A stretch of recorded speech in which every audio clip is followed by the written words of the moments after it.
சிறகடி காசை அடுத்த வர எபிசோட்ல பார்த்தீங்க அப்படின்னா, இந்த மாரி ரோகிணி வந்து பார்த்தீங்கன்னா, அவங்க பையன் கிரிஷ வந்து பார்க்குறதுக்கு போறாங்க. கிரிஷ் வந்து ரோகிணி கிட்ட என்ன சொல்றான் அப்படின்னா, "எங்க ஸ்கூல்ல வந்து என்னைய வந்து எஸ்ஸே எழுத சொல்லியிருக்காங்க. ஆனா அந்த டாப்பிக்க பார்த்துட்டு எனக்கு என்ன பண்றதுன்னே புரியல.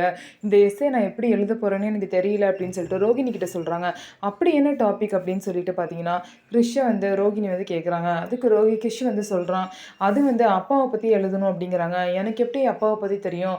சொல்லுமா, இந்த டாபிக்க நான் எப்படி எழுதுறது?" அப்படின்னு சொல்லிட்டு வந்து கிரிஷ் வந்து கேட்குறான். அதுக்கு வந்து பார்த்தீங்க அப்படின்னா, இந்த மாரி மகேஸ்வரி, ரோகிணியோட ஃப்ரெண்டு மகேஸ்வரி சொல்றாங்க, "அவனுக்கு அப்பா பாசமே கிடைக்கல. அதனால தான் அவன் அந்த மாரி யோசிக்கிறான்" அப்படின்னு சொல்லிட்டு சொல்றாங்க. இத கேட்ட ரோகிணி வந்து பார்த்தீங்க அப்படின்னா, ரொம்பவே வந்து கஷ்டப்படுறாங்க. கிரிஷ வந்து இந்த நிலைமைக்கு ஆக்கிட்டோமே அப்படின்னு சொல்லிட்டு ரொம்பவே மனசுல கஷ்டப்படுறாங்க. அதுக்கப்புறம் கிரிஷ் பார்த்தீங்க அப்படின்னா, மனோஜ வந்து நான் அப்பான்னு சொல்லிட்டு எழுதிக்கவா அப்படின்னு சொல்லிட்டு கேட்குறாங்க.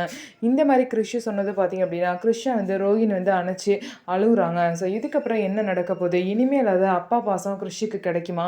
ரோகிணி வந்து அவங்களே உண்மைய சொல்லுவாங்களா?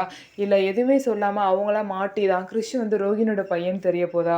அப்படின்னு சொல்லிட்டு நம்ம வெயிட் பண்ணி பார்க்கலாம். அப்படியே ரோகிணியோட பையன் கிரிஷ் அப்படின்னு தெரிஞ்சாலுமே எல்லாருமே ரோகிணி மேல தான் கோவப்படுவாங்க.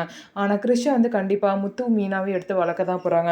ஸோ என்ன நடக்க போகுதுன்னு சொல்லிட்டு வெயிட் பண்ணி பார்க்கலாம். நம்ம வீடியோ உங்களுக்கு பிடிச்சிருந்தா நம்ம வீடியோவை லைக் பண்ணிக்கோங்க. மறக்காம நம்மளோட சேனல்ல சப்ஸ்கிரைப் பண்ணிட்டு பாருங்க.